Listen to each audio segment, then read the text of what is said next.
অনেকে আমাদেরকে থেকে থেকে প্রশ্ন করেন।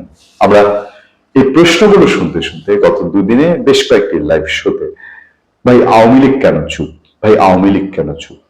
তো যেহেতু আমরা আওয়ামী লীগ করি না এবং আওয়ামী লীগের সময় আওয়ামী লীগকে কথা বলতে ছাড়ি না, সেই জন্য সরাসরি উত্তর দিতে পারছিলাম না, কিন্তু চিন্তাটা আমার মাথায় ঢুকেছে, গেঁথেছে। ভাবলাম তাই তো, একটু কি চুপচাপ। 17 তারিখ শেখ হাসিনার মামলার রায় হয়েছে, সেইটা গিয়ে আজ 25 নভেম্বর পার হচ্ছে, মানে এক সপ্তাহের উপরে। এর আগের অবস্থা আমরা কি দেখেছি, যে শেখ হাসিনার রায়ের তারিখ ঘোষণা নিয়ে সারা দেশে ঠুসঠাস ফুসফাস এবং সরকারের পক্ষ থেকে আওয়ামী লীগের দিকে অভিযোগ করা হয়েছে যে এসব কাণ্ড কারখানা আওয়ামী লীগের লোকজন করছে।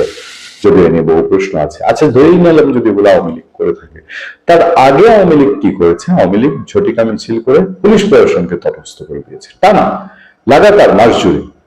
অক্টোবর মাসটা পুরোটাই তারা ঝটিকা মিছিল করেছেন। ঝটিকা মিছিল একটা পর্যায়ে গিয়ে উপস্থিতির দিক থেকে 2, 4, 5, 10 জন ছিল প্রথমে, তারপরে আস্তে আস্তে 20, 30, 40, 50 হঠাৎ করে দেখা গেল আকস্মিক ঢাকার তেজগাঁয়ে এবং তোয়াতে প্রায় কয়েক হাজার মানুষের আওয়ামী লীগের মিছিল। এবং এরপরে ধরপাকড় যথারীতি শুরু হলো। পুলিশ কখনো কখনো জানলো 4 থেকে 500 ভেতরে তারা গ্রেফতার করেছে।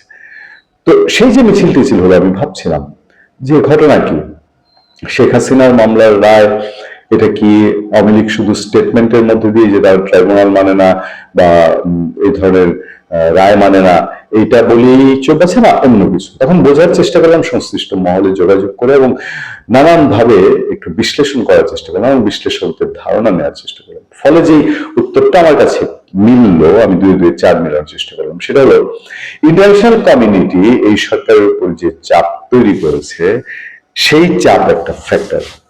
আওয়ামী লীগ দেখছে যে আন্তর্জাতিক সম্প্রদায় দেশের বাংলাদেশে এসে বাংলাদেশের প্র্যাকটিক্যাল অবস্থা এবং তাদের নিজেদের চোখ দিয়ে দেখছে এবং তাদের লোক দিয়ে জানছে, তখন বুঝতে পারছে যে আগামী নির্বাচনের উপর একতরফা হলে মানুষের আস্থা থাকে না এবং বাংলাদেশ স্থিতিশীলতার দিকে যায় না। সুতরাং একেবারে বন্ধুপ্রতিম দেশ যারা, বন্ধুপ্রতিম সংগঠন যারা বাংলাদেশের বলছি, নর্দার ডক্টর ইউনূস, শেখ হাসিনা, খালেদা জিয়া, বাংলাদেশে বন্ধুপ্রতিম যারা, তারা বাংলাদেশে একটা অংশগ্রহণমূলক নির্বাচনের কথা বলছে। সে সময়টায় আওয়ামী লীগ যদি ডিস্টার্বিং কোনো অ্যাক্টিভিটিসে যায়, তাহলে এটা তাদের জন্য বুমেরাং হতে পারে।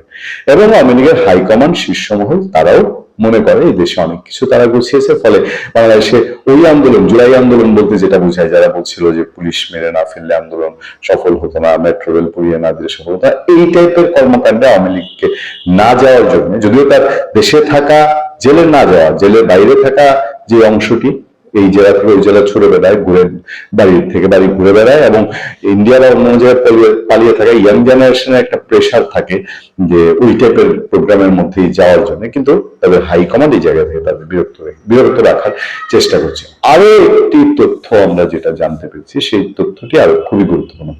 সেই তথ্যটি হলো ভারতে ট্যুরে যাওয়া বাংলাদেশের নিরাপত্তা উপদেষ্টা খলিলুর রহমানের সঙ্গে ভারতের নিরাপত্তা উপদেষ্টা অজিত দোভালের বৈঠক হয়েছে এবং সেই বৈঠকের কথাবার্তা আমরা যেটি দিল্লি সূত্র থেকে আমাদের জানতে পেরেছি, দিল্লির সোর্স আমাদেরকে নিশ্চিত করছে যে খলিলুর রহমানকে অজিত দোভাল, দুঃখিত, বা ইন্ডিয়া কোন কোন বিষয়ে খুব স্পষ্টভাবে বার্তা দিয়েছে এবং সেই বার্তাগুলোর জন্য একটা নির্দিষ্ট টাইম টেবিল বেঁধে দেওয়া হয়েছে উত্তর পাওয়ার জন্য। একটা নির্দিষ্ট সময় খলিলুর রহমান সেখানে বলে এসছেন যে তিনি দেশে ফিরবেন, ফিরে ডক্টর মোহাম্মদ ইউনূসের সঙ্গে আলাপ আলোচনা করার পর তিনি জানাবেন যে ভারতের ইচ্ছা, আগ্রহ এবং পরামর্শ সম্পর্কে কি উত্তর দেওয়া যায়। সেই উত্তরটা দেওয়া পর্যন্ত, যেহেতু ইন্ডিয়ান এইসব ব্যাপারের সঙ্গে আওয়ামী লীগ, তাদের নেতৃবৃন্দ জড়িত, তারা সেই সময়টায় বাংলাদেশে কোন ধরনের কোনো প্রোগ্রাম বা কোন ধরনের কোনো অন্য ধরনের কোন কর্মসূচি দিয়ে দেশের মধ্যে, মানে দেশের সিচুয়েশনটা তাদের কন্ট্রোল না থাকলেও যে তাদের বিপরীতে যায়, সেটা তারা একেবারে চাচ্ছে না। ফলে তারা এই যে হঠাৎ ঝিম মারা, চুপ মারা, অনেকে যেটা প্রশ্ন করেন যে এটা কি কোনো যে একটা বড় ঝড়ের আগে একটা চুপ পড়া ব্যাপার থাকে, এরকম কিছু কিনা, সেটা নিয়ে আমরা কোনো মন্তব্য করতে পারবো না, আমরা জানি না। তবে কৌশলগত ভাবে এখানে হঠাৎ করেই চুপ। এবং আরো একটি আমরা যেটি বুঝতে পেরেছি যে আওয়ামী লীগের লোকজন তো এমনিতেই দৌড়ের উপরে আছে, পালিয়ে পালিয়ে বেড়ায়। যারা এইসব ঝটিকা মিছিল টাইপের কাজকর্ম করে, তাদেরকে একটা ব্রিদিং স্পেস দেয়া, যেন তারা হাঁপিয়ে না ওঠে, কারণ অলরেডি তারা চূড়ান্ত হাঁপিয়ে উঠেছে। সেই সব কৌশলের দিক থেকে ডক্টর ইউনূসকে চাপে আওয়ামী লীগ হঠাৎ জিম ধরে বসে আছে কেন?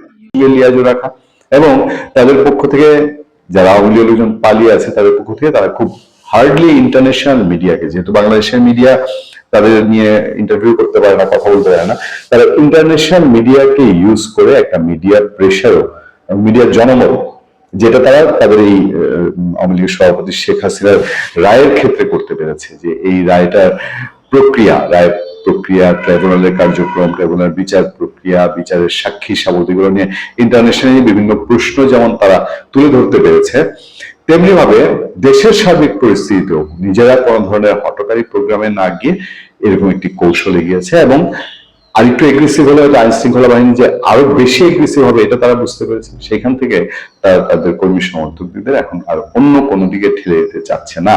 এই পর্যন্ত আমরা এটুকুই জানি যে আওয়ামী লীগের চুপ থাকার কারণ, দর্শক আপনাদের আগ্রহের প্রেক্ষিতে আমরা যতটুকু পেরেছি খোঁজ নিয়েছি, সে আরো আপডেট থাকলে আরো সামনে নিয়ে আসবো। ভালো থাকবেন, সুস্থ থাকবেন।